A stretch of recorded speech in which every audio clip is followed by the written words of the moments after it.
নদীর পানি কাচের মতো স্বচ্ছ। টলমল করা পানিতে উকি দিলে দেখা যায় তলদেশ। বাংলাদেশের সীমান্ত ঘেঁষেই এই নদীর অবস্থান। বলছিলাম ভারতের মেঘালয় রাজ্যের ডাউকি শহরের উমনগুট নদীর কথা।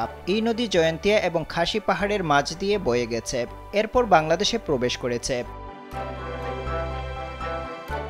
নদীর পানি এতটাই পরিষ্কার যে উপরে কোনো নৌকা ভেসে যাওয়ার সময় তলদেশের নুড়ি পাথরও পরিষ্কার দেখতে পাওয়া যায়। মেঘালয়ের এই গ্রাম এখন পর্যটকদের অন্যতম গন্তব্য। সারা বছর প্রকৃতির সাক্ষী হতে হাজার হাজার পর্যটক এখানে এসে ভিড় জমান। উমনগুট নদীতে চলতে চলতে মনে হবে যেন শূন্যে ভাসছেন। পাহাড় ঘেরা এই নদীর সৌন্দর্যের কোনো তুলনা হয় না। এই নদীতে নৌবিহার করেই অনেকে দিন কাটিয়ে দেন। উমনগুট নদীর আরেক নাম ডাউকি নদী। মেঘালয়ের ছোট পাহাড়ি গ্রাম মাউলিন নং, এই গ্রামের মধ্য দিয়েও বয়ে গেছে এই নদী। পাহাড়ি এই গ্রাম এশিয়ার মধ্যে সবচেয়ে পরিষ্কার গ্রাম হিসেবে খ্যাত।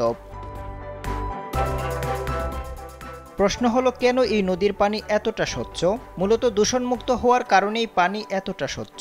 একইভাবে মাউলিনং নামে যে গ্রামের মধ্য দিয়ে নদীটি প্রবাহিত হয়েছে, সেই গ্রামেও কোনো দূষণ নেই বললেই চলে। জায়গাটিকে দূষণমুক্ত রাখার আপ্রাণ চেষ্টা করেন গ্রামবাসী। এই গ্রামে প্লাস্টিকের ব্যবহার একেবারেই নিষিদ্ধ।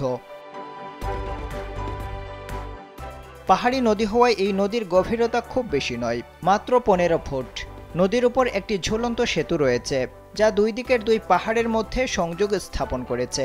এই ঝুলন্ত সেতুও পর্যটকদের কাছে খুবই আকর্ষণীয়। সেতুর মাঝ বরাবর পৌঁছালে এশিয়ার পরিষ্কারতম এই নদীর পানির স্বচ্ছতা আরও ভালোভাবে উপভোগ করা যায়। আফজাল হুসাইন, কালবেলা।